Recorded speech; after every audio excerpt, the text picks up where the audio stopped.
2025 সালের মাধ্যমিক পরীক্ষার্থীরা, আশা করি তোমার সবাই ভালো আছো। আজ আমরা যে বিষয়টি নিয়ে আলোচনা করব 2025 সালের মাধ্যমিকের ভৌত বিজ্ঞানের লাস্ট মিনিট সাজেশন নিয়ে। আজ আমরা আলোচনা করব ভৌত বিজ্ঞানের সম্পূর্ণ অধ্যায়ভিত্তিক 2 মার্কের সাজেশন নিয়ে। আশা করা যায় এখান থেকেই প্রতিটি প্রশ্নই কিন্তু তোমরা মাধ্যমিক পরীক্ষায় কিন্তু কমন পেয়ে যাবেন। এবার দেখে নাও 2 মার্কের জন্য যে যে প্রশ্নগুলো তোমরা পড়বে। সিএফসি কিভাবে ওজোন স্তরের ক্ষয় করে তা সমীকরণের সাহায্যে দেখাও। বিশ্ব উষ্ণায়নের দুটি প্রভাব উল্লেখ করো। মানব স্বাস্থ্য ও পরিবেশের ওপর ওজোন স্তরের ক্ষয়ের দুটি ক্ষতিকারক প্রভাব লেখো। গ্রিনহাউস প্রভাব কী? মিথেন হাইড্রেট কী? কয়লা ও এলপিজির মধ্যে কোনটি উৎকৃষ্ট জ্বালানি ও কেন? বিশ্ব উষ্ণায়নের হ্রাসের দুটি উপায় লেখো। সিএফসি কিভাবে ওজোন স্তরের ক্ষয় করে তা সমীকরণের সাহায্যে দেখাও। গ্রাম আণবিক আয়তন কাকে বলে? 300 কেজি উষ্ণতায় ও 760 মিমি এইচজি চাপে কোনো গ্যাসের আয়তন 300 সেমি স্কয়ার এসটিপিতে ওই গ্যাসের আয়তন কত হবে?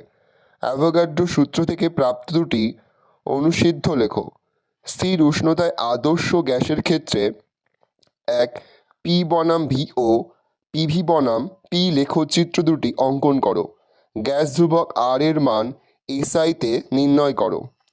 পরের প্রশ্ন পড়বে, এসটিপিতে 0.64 গ্রাম একটি গ্যাসের আয়তন 0.224 লিটার হলে গ্যাসটির মোলার ভর কত? 300 কেজি উষ্ণতায় 570 মিমি এইচজি চাপে 2.2 গ্রাম ওই গ্যাসের আয়তন কত নির্ণয় করো। 16 নম্বর প্রশ্ন পড়বে, 750 মিমি পারদ চাপে 27 ডিগ্রি সেন্টিগ্রেড উষ্ণতায় কোনো আদর্শ গ্যাসের আয়তন 500 সিসি। 760 মিমি পারদ চাপে কোনো উষ্ণতায় ওই গ্যাসের আয়তন 2 লিটার হবে। পরের প্রশ্ন, নির্দিষ্ট পরিমাণ কিছু গ্যাসকে 0 ডিগ্রি সেন্টিগ্রেড থেকে উত্তপ্ত করা হলে যদি এর চাপ ও আয়তন উভয় দ্বিগুণ হয় তবে গ্যাসটির অন্তিম উষ্ণতা কত হবে? প্রশ্ন, অ্যাম্পিয়ারের সন্তরণ নিয়মটি লেখো। পরের প্রশ্ন, ফ্লেমিংয়ের বামহস্ত নিয়মটি লেখো। প্রশ্ন, ডান হাতে মুষ্টি নিয়মটি লেখো। প্রশ্ন, তড়িৎ চুম্বকীয় আবেশ সংক্রান্ত ফ্যারাডের সূত্র দুটি লেখো। ফ্লেমিংয়ের দক্ষিণ হস্ত নিয়মটি লেখো। খুবই গুরুত্বপূর্ণ একটা প্রশ্ন। তড়িৎ চুম্বকীয় আবেশ সংক্রান্ত লেন্সের সূত্রটি লেখো।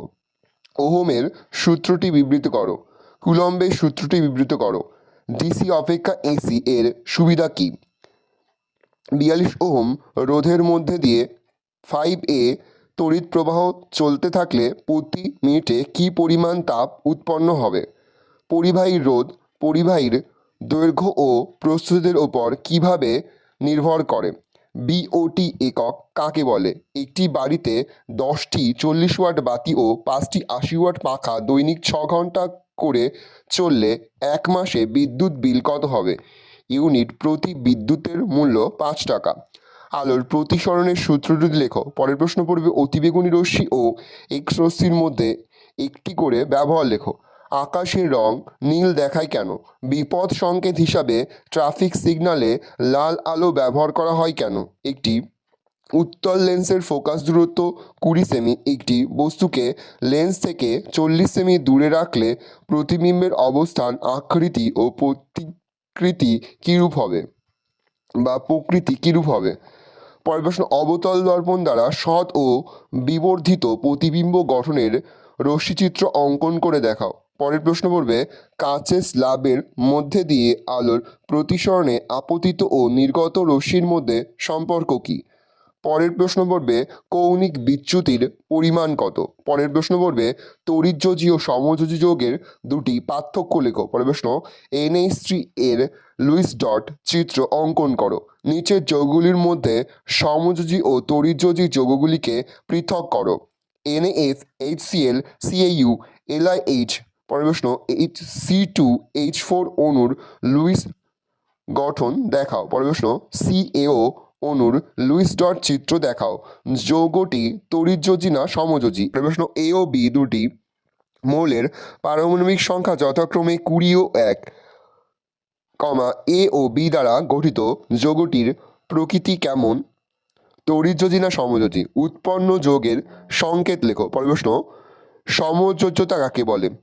পরের প্রশ্ন তড়িৎযোজ্যতা কাকে বলে? পরের প্রশ্ন NaCl জলে দ্রবীভূত হয় কিন্তু বেঞ্জিনে দ্রবীভূত হয় না কেন? কিভাবে পরিবর্তিত করবে? SO2 SO3। শিল্পে ইউরিয়া প্রস্তুতির নীতি ও সমীকরণ লেখো। পরের প্রশ্ন পরীক্ষাগারে N2 গ্যাস প্রস্তুতির নীতি ও সমীকরণ লেখো। খুবই গুরুত্বপূর্ণ একটা প্রশ্ন। হেবার পদ্ধতিতে NH3 প্রস্তুতির শর্ত ও সমীকরণ লেখো। খুবই গুরুত্বপূর্ণ একটা প্রশ্ন। পরের প্রশ্ন আম্লিক K2CR2O7 দ্রবণে H2S গ্যাস চালনা করলে কি ঘটে সমীকরণ সহ লেখো। পরের প্রশ্ন CuSO4 এর জলীয় দ্রবণে অতিরিক্ত NH3 গ্যাস চালনা করলে কি পরিবর্তন ঘটবে ও কেন? পরীক্ষাগারে N2 গ্যাস প্রস্তুতিতে NH4 NO2 কে সরাসরি উত্তপ্ত করা হয় না কেন? পরের প্রশ্ন H2S কে শুষ্ক করতে গাঢ় N2SO4 ব্যবহার করা হয় না কেন? সমীকরণ দেখাও যে অ্যামোনিয়ার বিয়োজন ধর্ম আছে। প্রশ্ন অ্যামোনিয়া গ্যাসকে কিভাবে শনাক্ত করা যায়? পরের প্রশ্ন থার্মিট পদ্ধতির নীতি লেখো। ভালো করে দেখে নাও। পরের প্রশ্ন পড়বে মরচে পড়ার রাসায়নিক কারণ উল্লেখ করো। প্রশ্ন উদাহরণসহ খনিজ ও আকরিকের মধ্যে পার্থক্য লেখো। পরের প্রশ্ন পড়বে উদাহরণসহ দেখাও যে ধাতব যৌগ থেকে ধাতু নিষ্কাশন প্রক্রিয়া হলো প্রধানত বিয়োজন ক্রিয়া। দেখাও যে H2S একটি বিয়োজক পদার্থ। প্রশ্ন জৈব অজৈব যৌগের দুটি পার্থক্য লেখো। প্রশ্ন প্রতিস্থাপন বিক্রিয়ার সাধারণ কোন ধরনের জৈব যৌগ অংশগ্রহণ করে একটি উদাহরণ দাও। প্রশ্ন কিভাবে পরিবর্তিত করবে C2H4 C2H6। ইথানলের সঙ্গে অ্যাসিটিক অ্যাসিডের বিক্রিয়া শর্ত ও সমীকরণ সহ লেখো।